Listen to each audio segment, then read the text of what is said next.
Koto katoa, a very good evening to you all. My name's Jenny Chalmers. I'm the Deputy Chair of the Australian Council of Christians and Jews. I'm an Anglican priest, currently on the staff of the Waiapu Cathedral in Napier and Vicar General of the Diocese of Waiapu on the east coast of the North Island of New Zealand. Tonight, it's my pleasure to introduce and chair a global perspective of Christian-Jewish dialogue in conversation with the Rev Dr John Pawlikowski, with Ron Hoenig and Michael Trainer. So joining me tonight in Adelaide is the Rev Dr Michael Trainer, the Senior Vice President of the International Council of Christians and Jews. Michael was formerly the chair of the ACCJ and is a senior lecturer in biblical studies at the Australian Catholic University. He's written a number of articles and commentaries on the New Testament, perhaps the best known and perhaps the latest one, but you never can be sure because he's quite prolific, is his Earth Bible commentary on Acts. Michael's also a parish priest in the Diocese of Adelaide, and in 2007, Michael was awarded an Order of Australia for his services to education, theology, and archaeology. Shortly, we'll watch the pre-recorded reflection between Ron and John Pawlikowski and Michael.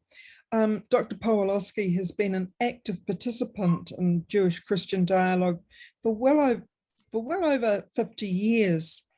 He's served for 6 years as president of the International Council of Christians and Jews, and has served several times on the board of the Parliament of the World's Religions. He's deeply involved in the development of the United States Holocaust Memorial Museum in Washington and has served 4 terms on its board by presidential appointment. He's authored more than 100 scholarly and popular articles on interreligious relations and social ethics. And he's also contributed and edited to some 20 published volumes. He's a Catholic priest in an order which I'm not familiar with, but also a wonderful human being. He and I were on the same van to go to the papal audience when the ICCJ conference was in Rome. And we were well over an hour early for it. And we were sitting chatting. And after a while, we thought to ourselves that we might go to the toilet. So we went into the Vatican and down a whole lot of stairs, many flights of stairs. When we got to the bottom, he turned to me and he said, "Sorry, Jenny, we only have men's toilets here." Of course. But of course, then ushered me into the first available toilet. So he's a superb man with a great sense of humor. So Mark, with all of that, how about you roll the recording? Hello, welcome. My name is Michael Trainer. I'm a board member of the International Council of Christians and Jews. I'm the Christian Vice Chair, actually Vice President of the ICCJ. I'm also a co-chair of the South Australian Council of Christians and Jews, and I'm also a colleague on the executive of the Australian Council of Christians and Jews. And it's in that context too, I'd like to welcome Ron Hoenig. Ron is the chair of the Australian Council of Christians and Jews and is the co-chair with me of the South Australian Council of Christians and Jews.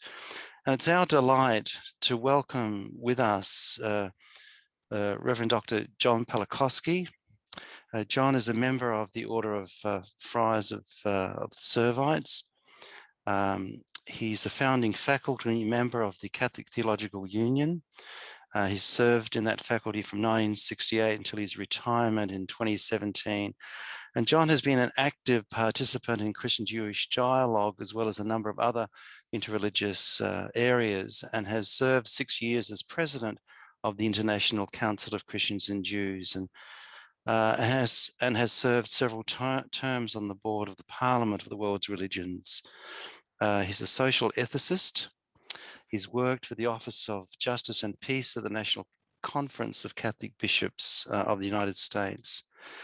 And it's our delight, the delight of Ron and myself, to invite John to reflect with us as he looks around the world from his position and from the work that he's done on on the relationship of Jews and Christians. What are the issues globally that we are dealing with?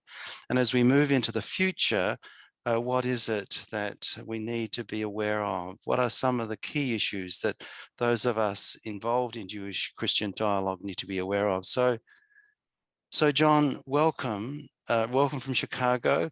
Ron and I are speaking to you from Adelaide, Australia. So welcome, John.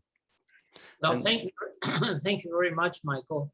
And thank you, Ron and Michael, for the opportunity to reconnect with some of my friends in Australia. And is New Zealand also on?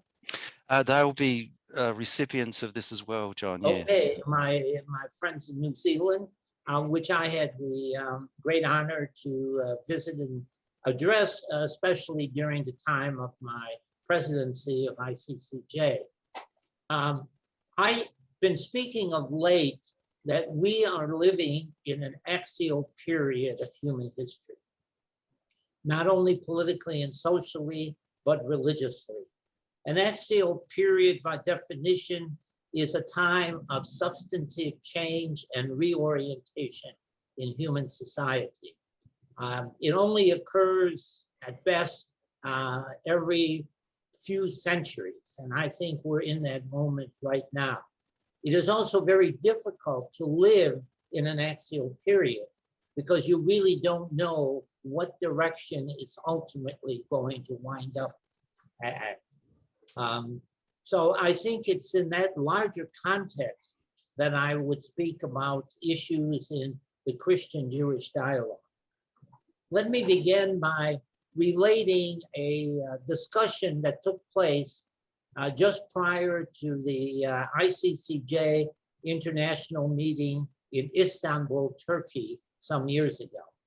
It was a very difficult time when we met there for several reasons, but especially it was just less than a week after the so-called flotilla incident that really endangered the relationship between Turkey and Israel and really affected the relationship between Jews and Muslims in Turkey. But it was at that occasion that the World Council of Churches decided to sort of piggyback on the ICCJ meeting and conduct an international meeting of experts just prior to the ICCJ meeting in Istanbul. And I was invited to be part of that, as some other ICCJ members were, because the focus was really on Christian-Jewish relations. What the ICCJ was, what the WCC was doing was revising their handbook on interreligious relations. And they were conducting conferences which each of their non-Christian partners. So this was the official WCC consultation with the on Christian-Jewish relations. During that, our discussions, several of the scholars connected with the WCC rather abruptly just dismissed the significance of the Christian-Jewish dialogue, terming it a North Atlantic concern. Now, I guess geographically, Australia sort of comes under that category as well, even though geographically it doesn't. But what they're basically saying, this has little value. And even some of the people who were willing to acknowledge, for example, that Jesus was Jewish, that Christianity grew out of Judaism, they said that's irrelevant. That's really irrelevant. We don't deny it. We don't deny Jesus was a Jew, but it's irrelevant for today. We need to understand how Jesus relates to Buddhism, for example, or to Hinduism. That's far more important for us. And this was coming from people, essentially Christians who came from what we have been calling the third world, Asia, Africa, especially, and so on.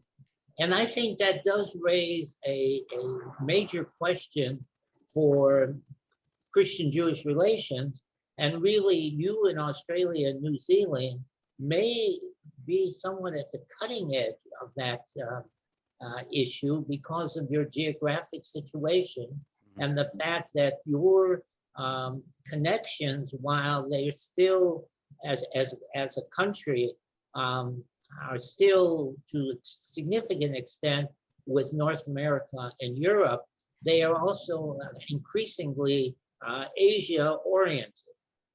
And so if this transition to a wider sense of Christian-Jewish relations, so that it can't be labeled by anyone simply a North Atlantic concern, can take hold, the Australian and New Zealand councils, Christians and Jews, might have a very important role to play there in trying to bring this, bring the significance of the Christian-Jewish relationship to places in Asia in particular.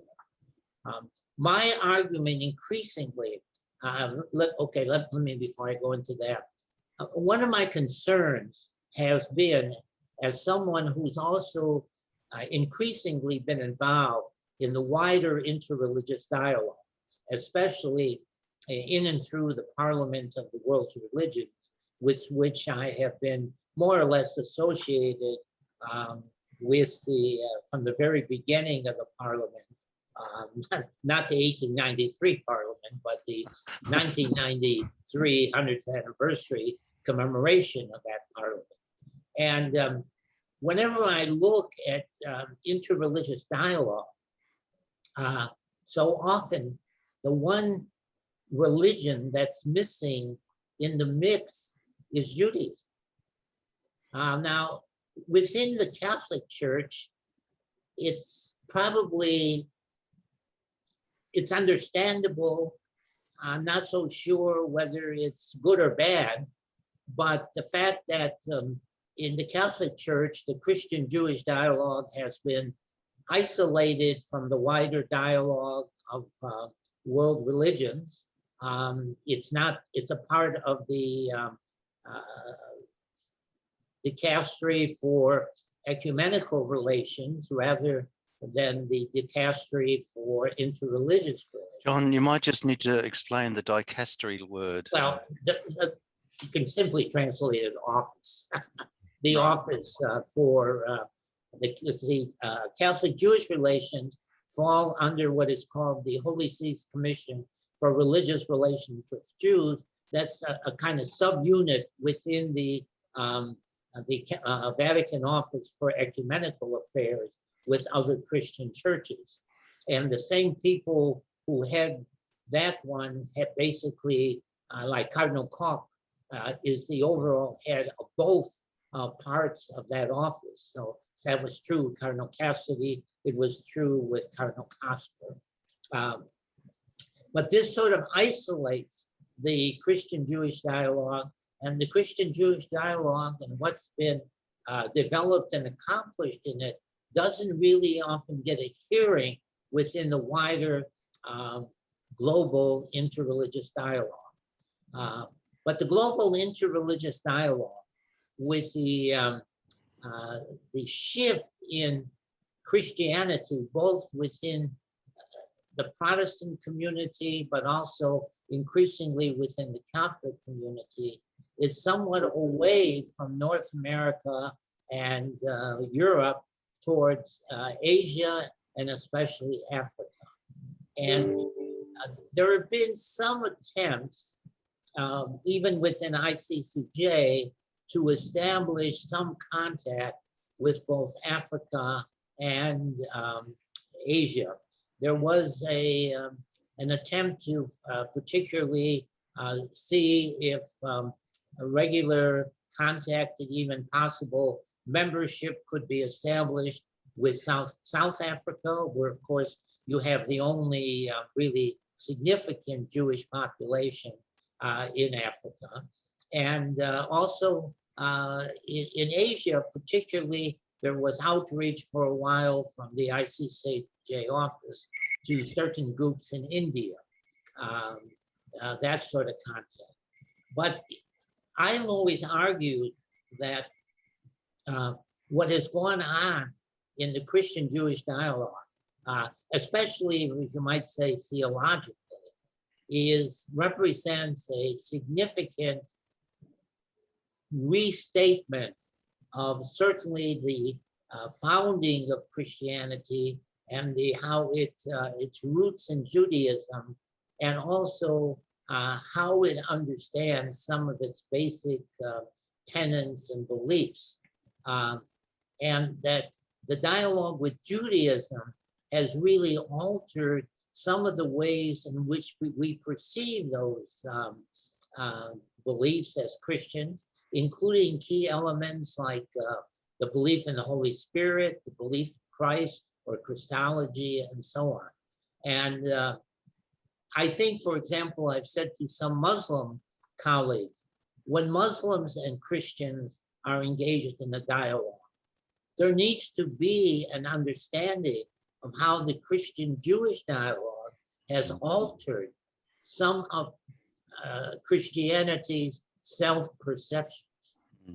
Because, I mean, we've just seen an about-face in many ways in Christianity relative to its understanding how it grew out of Judaism, and the fact that Jesus didn't found a totally separate new religious institution in his own lifetime, but rather that what we call Christianity today emerged over the course of a number of centuries from Judaism and retained Jewish roots for many centuries after Jesus, and especially in certain areas. So I think that those developments in the Christian-Jewish dialogue is, and this is important to stress, it's not whether or not there's a Jewish community in a particular place in Asia or Africa that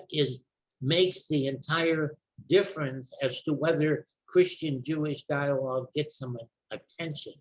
Christian-Jewish dialogue, because of the intimate ties between Christianity and Judaism, ties that are really unparalleled when you look at other religious traditions. There's some ties with Islam, but historically there's no real ties with Buddhism or Hinduism and so on.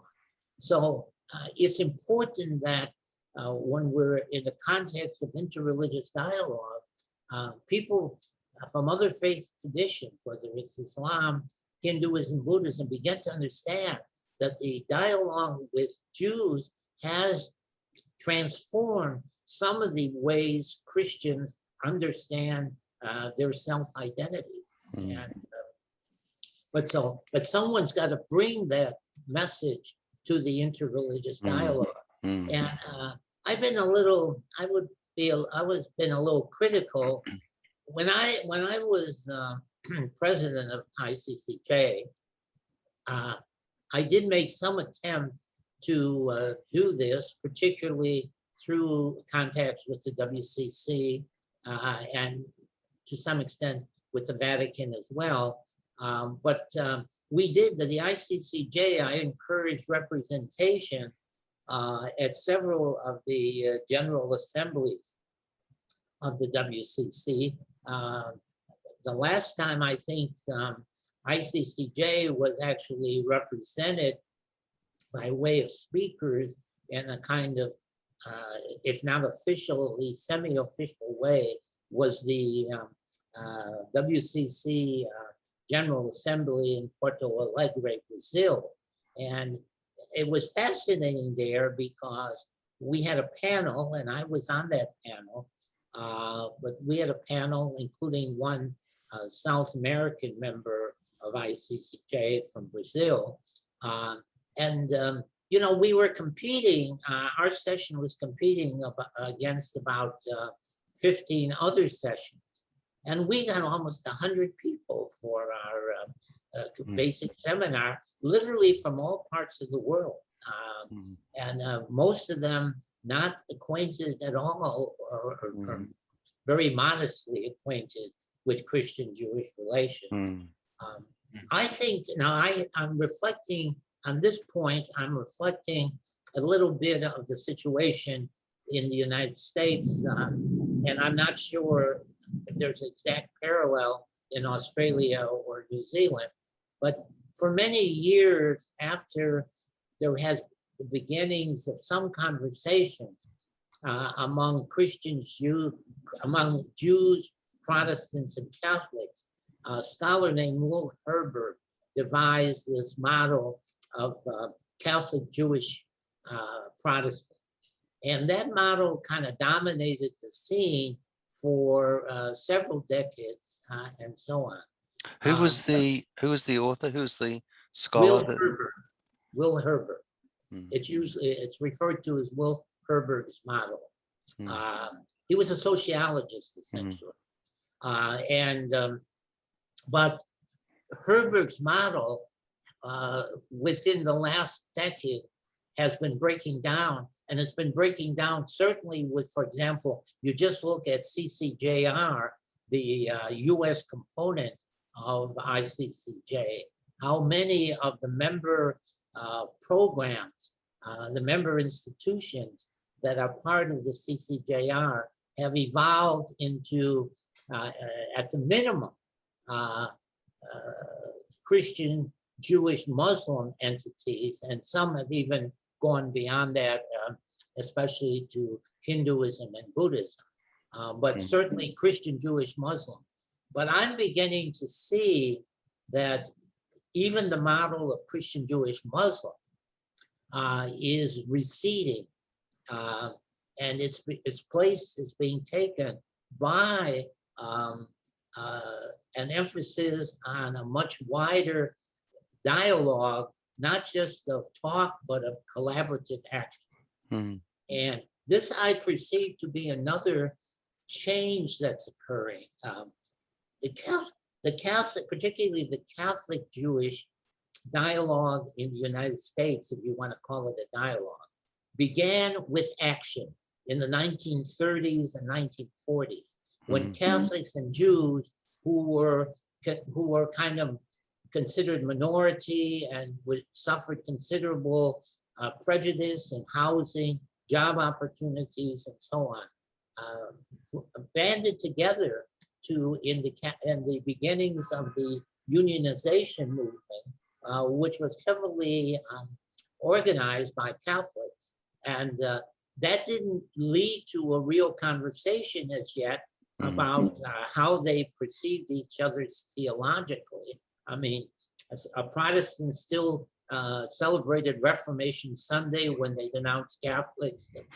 Both Protestants and Catholics denounced Jews on Good Friday, and so on. But it did create a personal relationship and positive spirit of collaboration. And I think that when you ask why were the Catholic bishops from the United States so strongly supportive of Nostra Aetate and its companion volume, document, Dignitatis Humanae, on religious liberty, they were not an especially brilliant group compared to the Germans or so on. They were not an especially liberal group. They were at best sort of moderates, and yet they supported these two documents, I would say virtually 100%, and were responsible for the fact that they survived the council, because I'm sure, as you know, both of those documents could have gone down the tubes at any point during the council discussions, and almost did. Thanks to Paul VI, they were saved. But he could have. There was pressure to take them off the agenda, and so I think they. What I see happening today is we're moving back to maybe greater stress on active collaboration on the major crises that face all of global society today. And certainly yesterday here in the United States, I don't know whether it was yesterday or the day before, in Australia and New Zealand, the release of this new analysis from the UN scientists. I just, myself, as someone who's working with the Vatican COVID-19 Commission and the Vatican Office on for the promotion of integral human development, which are charged with responding to these crises. I'm just saying that the issue of creational sustainability has just taken center place in human. If we're going to survive, it's got to take a center role in human consciousness. And I think personally, and someone, Michael, maybe you could, you might appreciate this especially.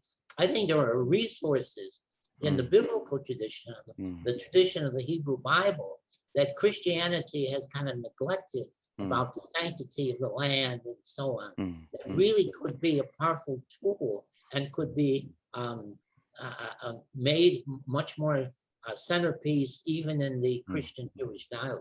Yeah, I agree, John. And biblical interpretation up until recently has been very anthropocentric, all about the salvation of humanity, and the whole area of creation has been sidelined by that interpretation. So I'd agree with that.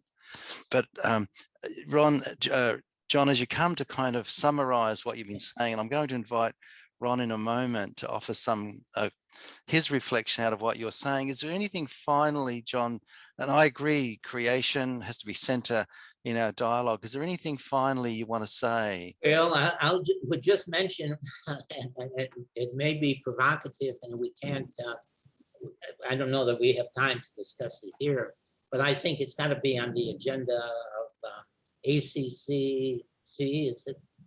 No, ACCJ. PJ, yeah. Whatever the equivalent would be in New Zealand, but also ICCJ.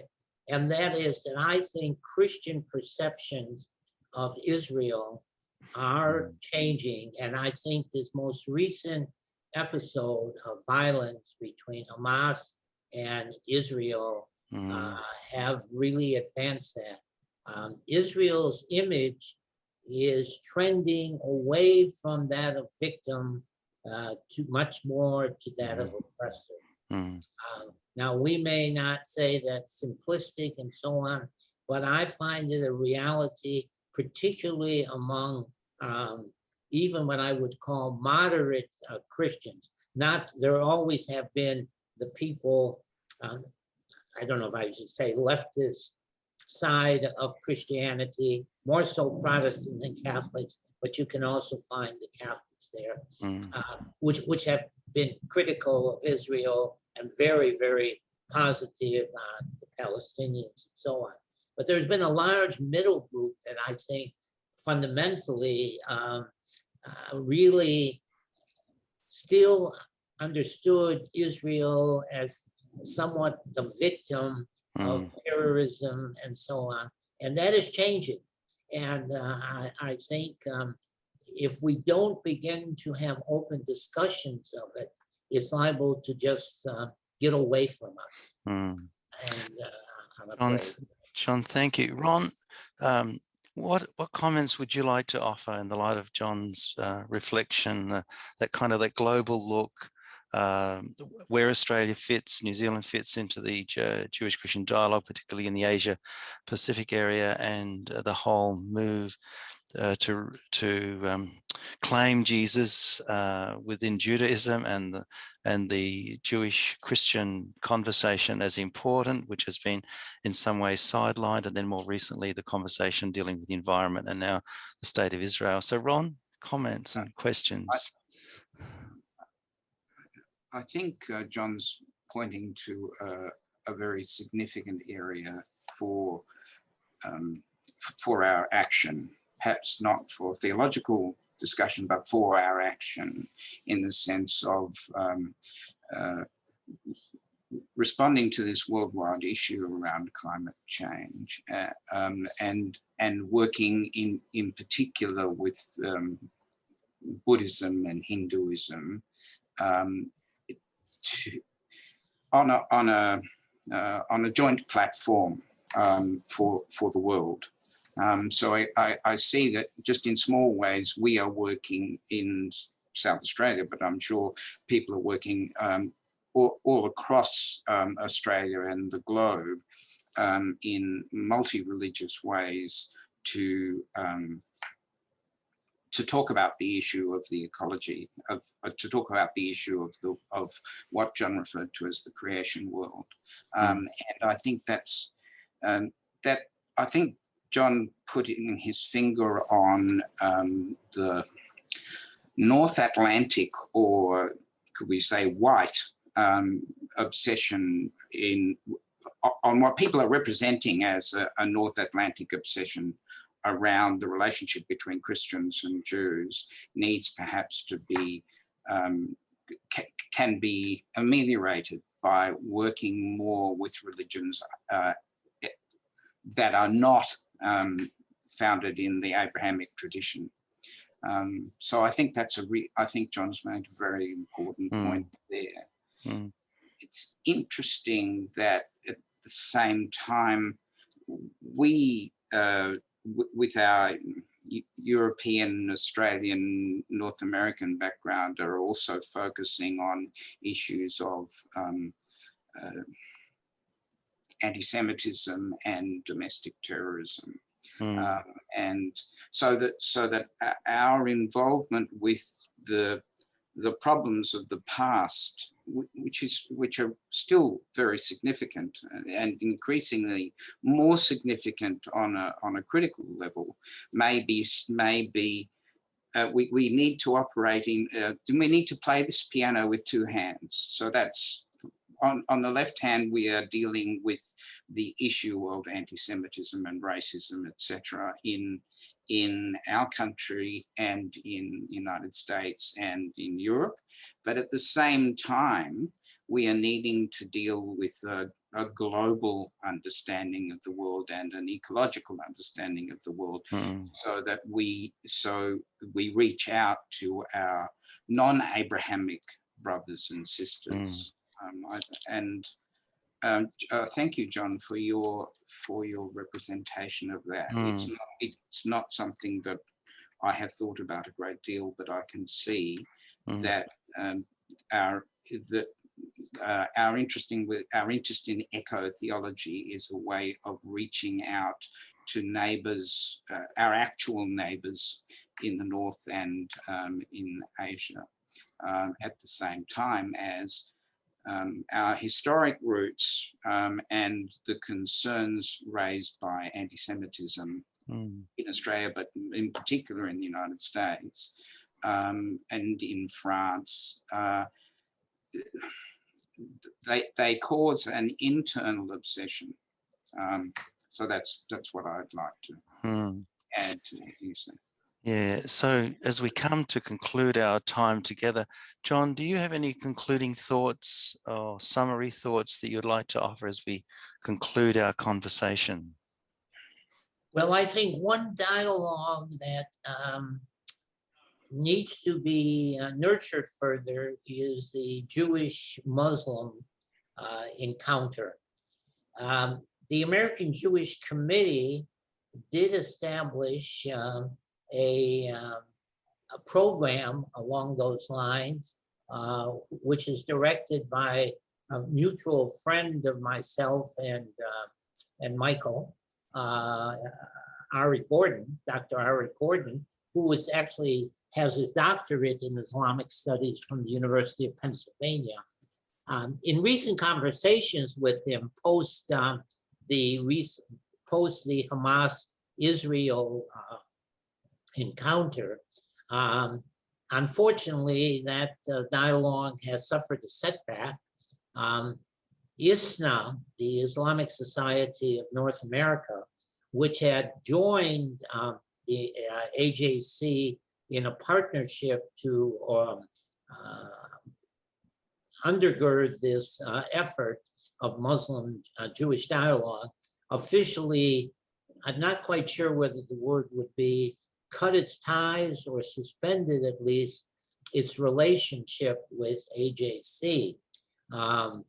The ISNA's coming on board initially was not the most popular, was not entirely popular in all sectors of ISNA. But I think we need to really, even as Christians, to give support, even if it's somewhat in the background, to the development of this important dialogue.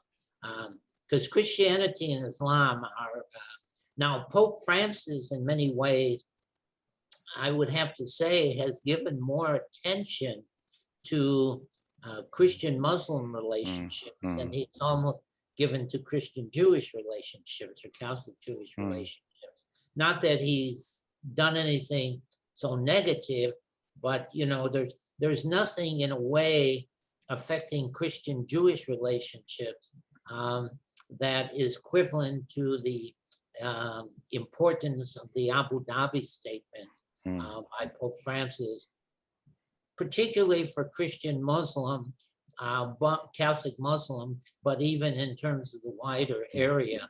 And the fact that the Vatican has committed itself together with Muslims and Jews to the building of this kind of huge center in Abu Dhabi. It's in Abu Dhabi, yes, in Abu Dhabi, which would have a synagogue, a church, and a mosque. And the Vatican is very much engaged in that process. That, I think, kind of is a concrete illustration of the change that I was talking about. John, thank you. Ron, do you have any final words before we conclude? No, I just want to thank John sincerely for his very thoughtful exposition of what seems to be the future direction for our relationships with our near neighbours. And John, I want to join Ron too to thank you for your reflections. Well, it's my pleasure to be with you, and I bid farewell to whoever I may know at the other end of the camera, besides the two of you. Thanks, John. Okay, bye now. Bye. Michael, that was a very engaging conversation. Have you got any further reflections on that? Well, I think John's perspective is quite global, and I also think he's highlighting the contribution which we here in this part of the world can make. I agree with his major thesis about environmental care, how we can work together. We should work together to highlight how our respective traditions, Jewish and Christian, can enable us to add a kind of energy and theological meaning to why we are called to look after the environment, why we are called to care for creation. So that would be my major reflections, looking back at it this stage from that conversation we had. I reckon it's almost a year ago now that we undertook it, Ron and myself. So Jenny, thank you for the opportunity to re-reflect. While he was talking, I was reflecting that the World Council of Churches are meeting at the moment, and the major emphasis from my part of the world, which may not be your part of the world, is on Indigenous people.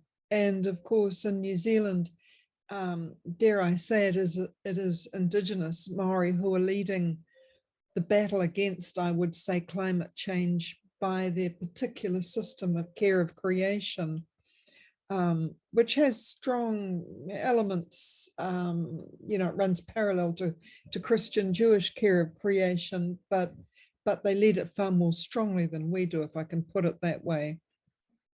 Is this how, I suspect that it's not so for Australians. but I'll wait to be told differently.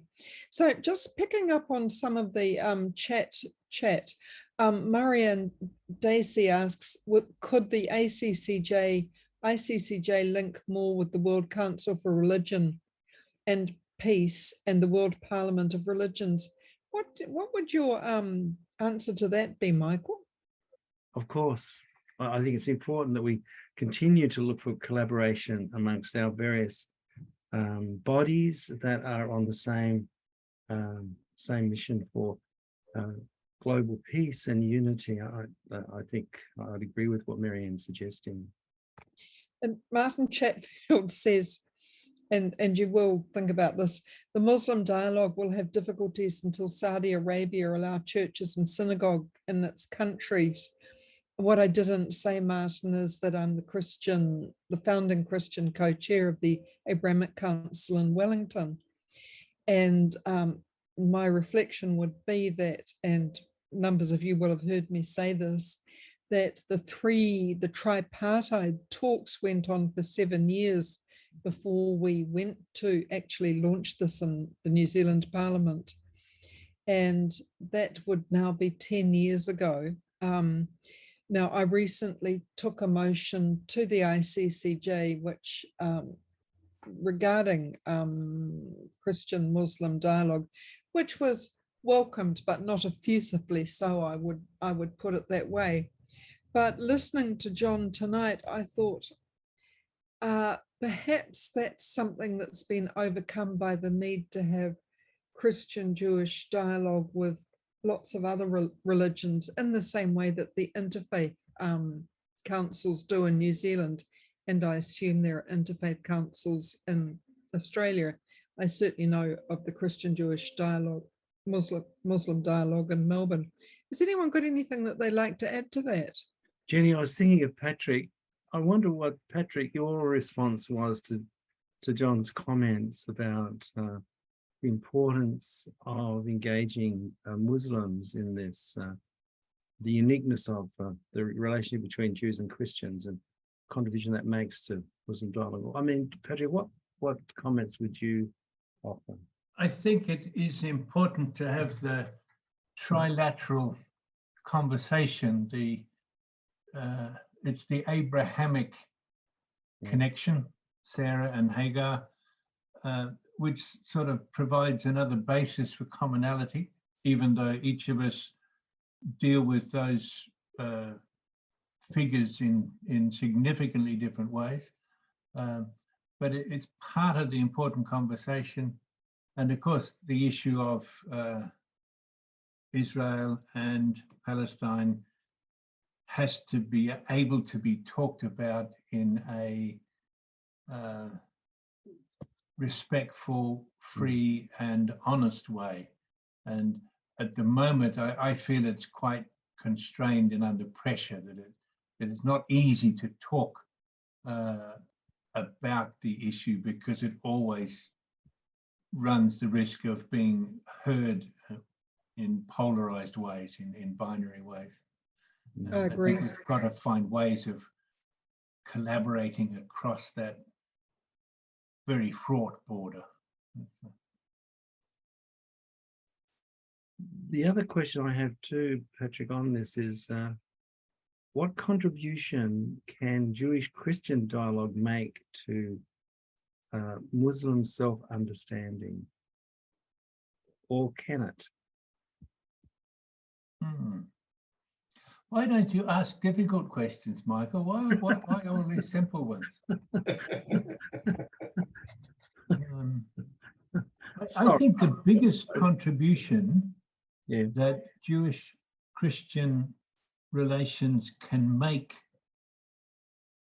across the spectrum of interfaith issues is the witness to the transformation that has taken place in the last 60 years. It is simply extraordinary, and there's no other relationship that has shifted so dramatically in this period of time. That's something that Rabbi David Rosen has as frequently referred to.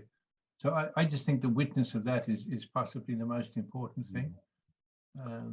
Yeah, and the other thing that John was talking about too was Christian self-understanding has really been transformed through a dialogue with Jews, and that itself is unknown, perhaps in Muslim circles. What would your comment be on that? I listened to it. I was quite interested in it because I thought we tend to take a fairly binary position in relation to other religions. It's, you know, it's yes or no. And the conversion is, you know, you cross the Tiber, you come across, you become part of this party. But the thought that struck me is that from what John referred to as those centuries of, well, it wasn't coexistence, but it was a sort of a symbiosis, that there was a shared life before there came the parting of the ways. So maybe we could put that in reverse, that we could have a sharing of life leading towards a greater mutual understanding, rather than sort of the current approach, which tends, of course, in terms of interreligious dialogue, we don't talk about conversion other than a very generic greater conversion to God. But maybe something of that type of symbiosis is a better way of approaching other religions and finding that shared life, rather than seeing it as a boundary or a wall. So that requires quite a significant change in understanding how we approach mission, of course. We're a long way from that, I think, as we saw in the plenary council. I think, Jenny, if I may, I think we have a long way to go with our Jewish-Christian dialogue, let alone our Muslim one, because we still don't really get into the Orthodox, and we don't get into the ultra-Orthodox at all. And we don't even get into all of our own people in the Catholic Church and some of the Protestant churches, the evangelical churches. I don't think they want a bar of it. And our Coptic churches that won't entertain the dialogue. We've got a vast amount of work to do in Jewish-Christian dialogue alone. And that's what always worries me. If we do too much ourselves, are we diluting the work we do with our Jewish Christian brothers and sisters? Martin, I always think it's both and, but of course the context in New Zealand is that there are 7,000 or 8,000 Jews and something like 47 to 50,000 Muslims. So the context is quite different between here and there, which is why we're involved in the tripartite rather than the dual talks. Although I agree with what you say, but I also think that we can do both and. And Marianne's making a point here about the Berlin document. Marianne, did you want to say a bit more about that? The question about the Berlin document? Well, it covers the issues that John Pawlikowski was speaking about. I mean, the last part was on, I think it was the environment near the end. And then there was other religions. There was the question of Israel. There was the question of Jews accepting Christians and Christians accepting Jews. And we seem to have forgotten about it. We're talking about the Seelisberg document. I mean, you know, and what's happened to the Berlin document? It's kind of faded into the background. And I think that's a pity, really, because there was a lot of study was done to start with, and then it's just fizzled out, or seems to have. And I think it covers so many of the issues that we need to tackle with, even though it was 2009, it's certainly not out of date. So that's how I see it. And there's work currently being done by the Theology Committee of the ICCJ. Oh, good. producing an educational guide to the Berlin document. So fantastic. Yeah, so that's work in progress at the moment, Marianne. Oh, that's really good news. I'm glad to hear that. Oh, well, thank you. Is there anyone else who'd like to add into the discussion? Just jump in, but make sure that you're unmuted when you do. Oh, I'm very concerned about the children and the education system and public schools that are now the research by Professor Rutland in Sydney has come out with a publication that there's a lot of bullying going on, religious bullying going on. And I'm just wondering how much work is being done in our religious schools, you know, not so much in the general schools, but because the children get it from parents and they must have got it from somewhere. The education of children about religion, respectful relationships within religions, particularly multicultural societies like Australia. Now we have all the religions here. We have all the races here. It must be very difficult for the children if they've been taught something, you know, Christ killers or something like that, that without knowing anything at all. Then you have propaganda coming in from the Arab side against Israel and Jews. And, you know, it's all intermingled.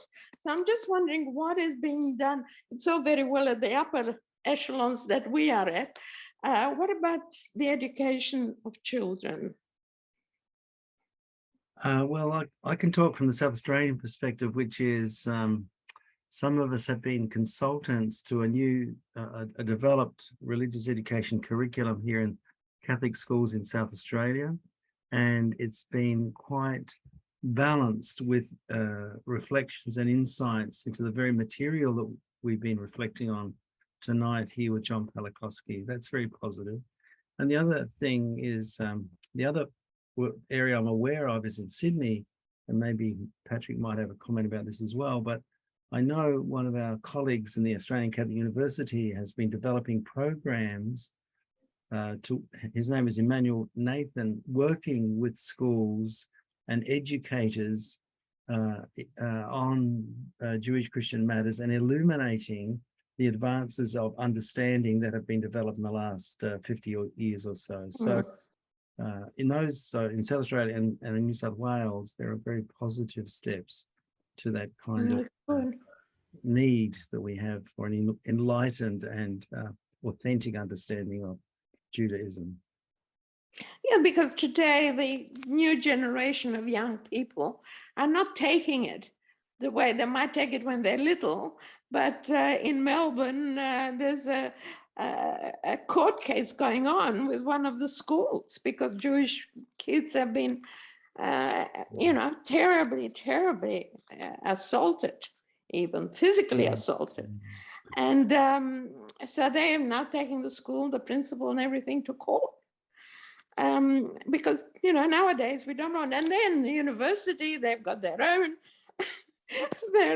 17 people, the University Union, Melbourne University Union is putting out, you know, something that supposedly represents the University Union, which is totally anti-Israel and anti-Jewish. You know, it sort of causes a lot of just physical harm, let alone psychological. So it's, you know, it's really getting worrying. I wonder whether, sorry, I wonder whether Mark and Alex might have some comments on this from a Melbourne perspective. And certainly Mark has been working with Edmund Rice Education and with the Sisters of Zion. Mark, do you have any comments? Unmute yourself. To unmute myself. Yeah. Yeah, I know the Archdiocese of Melbourne, in conjunction with what's now Melbourne Archdiocesan Catholic Schools, produced a document a couple of years ago called Welcoming Each Other, Guidelines for Interfaith Education in Schools. I was talking to someone on the weekend, the JCMA run a program in schools with Jewish, Christian and Muslim speakers. Just this week at Our Lady of Zion College in Box Hill, they have a day of dialogue where Muslim students and Jewish students join the students at Our Lady of Zion College in Box Hill for a day of dialogue and learning about one another. I know in a number of areas with Edmund Rice schools, and there's about 50 of them across Australia, we've looked at doing work to support teachers in their teaching about respect and interfaith dialogue. And there's also a really strong focus on diversity and creating safe spaces around that diversity. And I guess the difficult side of that, encouraging diversity, is that we have to have a real lack of tolerance for behaviours that create unsafe environments. Yeah. And that's really very important for any minority group that is within a community, that they feel safe, that they feel accepted, and that behaviour that discriminates against them or diminishes their capacity to thrive in that community is not allowed. And it is, people stand up against it. So I guess there are a couple of the things that are happening in Melbourne. I would commend also the work of Together for Humanity, who are a national organisation. They originated in Sydney and work largely in Sydney, but they have contributions in Melbourne, and they have been, I think, through South Australia and Perth and Darwin and Queensland. But they do terrific work in facilitating exchanges between schools and between Muslim and Jewish and Christian schools, with a team of some employees, some volunteers, and they have been to literally thousands of classrooms in the last few years and do great work. I commend them highly. In Melbourne also, I noticed a lot of the Christian schools go to the Holocaust Museum every year. Yeah. And get a bit of an education there. And I think they go to the Jewish Museum as well. Pretty much any time you visit in the weekdays, you'll find a school there. There is some education going on. And the Muslim Museum too in Melbourne. Yes, that's true. I haven't managed to visit that myself yet. Michael, do you have one last reflection? Excuse me, my last reflection really is the importance, the value of this kind of engagement that we have. Both yourself, Jenny, representing or being in New Zealand, and how we can kind of broaden this kind of, the advertising for such a conversation would be very helpful as well. So I think it's a very rich experiment, or maybe experiment, or a rich thing we've been doing. So I just encourage us to think of more creative ways how we can get the word out. So it's a very big thank you to Mark David for doing the background work and rolling the tape and being the person who worried for us. A very big thank you to Drs Trainer and Drs Hoenig for their reflections with Dr Pawlikowski. And so from me and to all of you, Pomarie, good night.